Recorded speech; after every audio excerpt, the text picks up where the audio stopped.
औज़ुबिल्लाहि मिनश्शैतानिर्रजीम बिस्मिल्लाहिर्रहमानिर्रहीम रब्बिश्रह ली सदरी वयस्सिर ली अमरी वहलुल उक़दतम मिन लिसानी यफ़क़हू क़ौली। Dear class, today we are going to start exercise 2A from math wise 6. इसमें आप पहला सवाल देख सकते हैं, list all the natural numbers less than 10.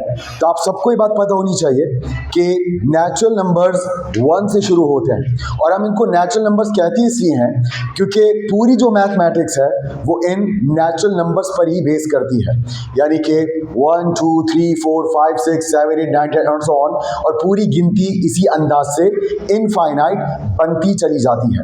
जिस अंदाज से हम ये काउंटिंग नंबर्स या डिजिट्स लिखते हैं ये अरबिक सिंबल्स हैं। इनके बारे में कहा जाता है कि जब अरब्स इधर पाक व हिंद के खित्ते में आए थे तिजारत करने के लिए तो उन्होंने ये सिंबल सबसे पहले इंट्रोड्यूस किए थे जो आप नॉर्मली जिनको आप मैथ्स में इस्तेमाल करते हैं।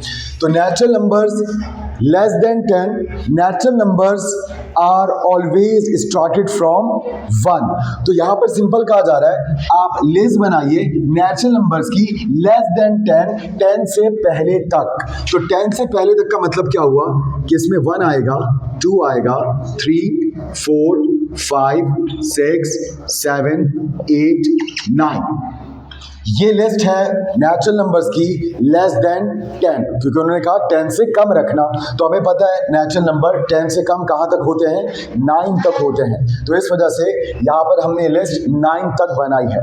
अब चलते हैं नेक्स्ट क्वेश्चन पर, list all the whole numbers less than 10। याद रखिएगा होल नंबर्स और नेचुरल नंबर्स में फ़र्क इतना है कि होल नंबर्स 0 से स्टार्ट होते हैं और नेचुरल नंबर्स 1 से स्टार्ट होते हैं। तो हमें होल नंबर्स भी 10 से पहले तक के लिखने हैं।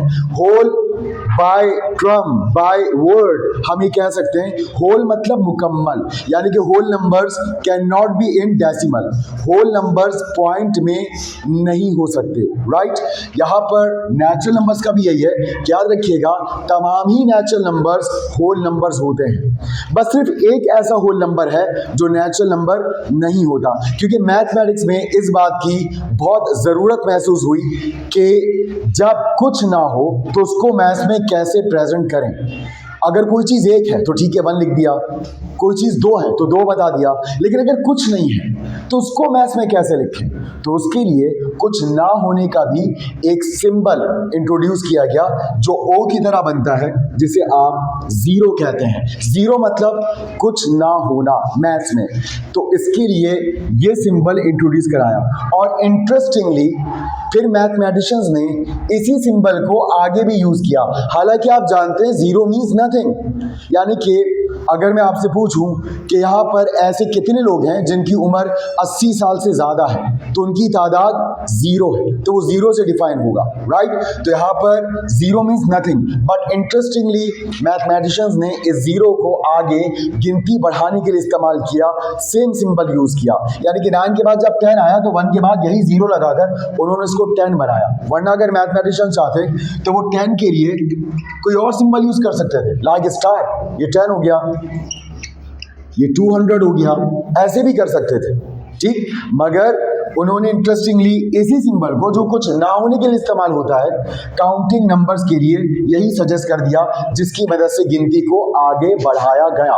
मगर ये ज़रूरत इस बात की नहीं थी, वो चाहते तो नया सिंबल भी इंट्रोड्यूस कर सकते थे, बट जितना शॉर्ट हो, जितने कम सिंबल्स हो उतना हमारे लिए अच्छा होता है। तो होल नंबर्स लेस देन 10 क्या बनेंगे, 0 1 2 3 4 5 6 7 8 9 एंड सो ऑन। ये ऐसे चलते चले जाते हैं। उसके बाद यहीं से देखकर आप बता सकते हैं विच is the smallest natural number. जाहिर सी बात है जहां नेचुरल नंबर शुरू होते हैं वही स्मॉलेस्ट नेचुरल नंबर है जो कि 1 है। And which is the smallest whole number, वो 0 है। उसके बाद यहाँ आ जाइए, नंबर लाइंस आप बचपन से पढ़ रहे हैं। नंबर लाइंस में सेम गैप्स पर डिविजन्स होती हैं और मुकम्मल गिनती लिखने के बजाय हम इन मार्क्स को इस्तेमाल करते हैं। तो हमें ये बात ऑब्वियस है, हम अच्छे से जानते हैं कि ये मार्क 51 है, ये 52 है, ये 53 है, 54 55 56 57 58 59 60 और फिर 60 से 70 तक ऐसी तमाम डिविजन्स 1 1 काउंट करके आगे बढ़ते जा रहे हैं। तो वो कह रहे depict these numbers on the number line. बताओ ये नंबर्स इस नंबर लाइन पे कहाँ है, उनको तलाश करो, उनको एक्सपोज करो इस नंबर लाइन पर। तो आप जानते हैं 59 जस्ट 60 से पहले होगा, तो यहाँ है 59, इस जगह पर 59 मौजूद है, राइट। फिर कह रहे हैं बताओ 54 किधर है, तो 50 ये रहा, 51 ये रहा, 52 ये रहा, 53 ये रहा और 54 ये रहा। तो यहां पर मौजूद है 54।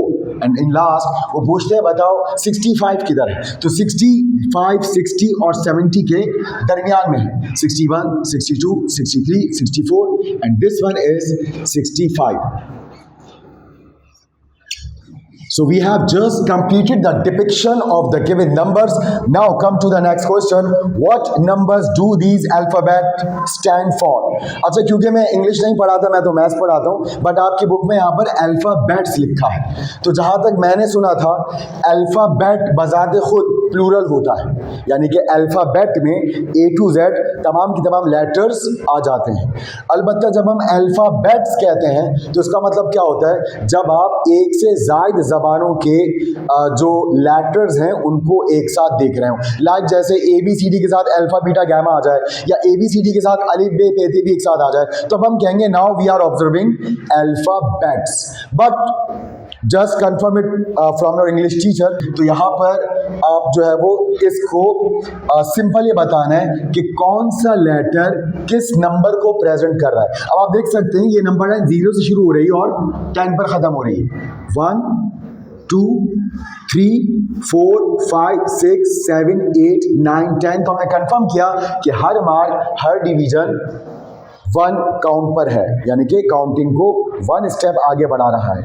तो 0 1 2 3, तो A स्टैंड फॉर, A किस लिए स्टैंड ले रहा है, A 3 के लिए स्टैंड कर रहा है, मतलब A का मतलब यहाँ पर 3 है, तो आप कह सकते हैं A stands for 3, B stands for 1 2 3 4 5 6 7 या 10 9 8 7, 10 से ज्यादा करीब है, आप स्मार्टली काउंट करते हुए उल्टा भी आ सकते हैं, तो B stands for 7।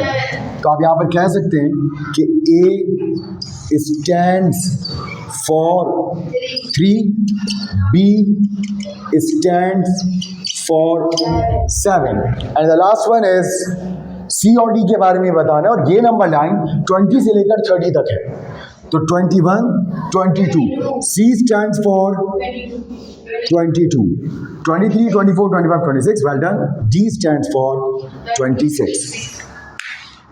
So we have completed exercise 2A. I hope you understand it very well. G class, any question? कोई confusion? Okay, thank you.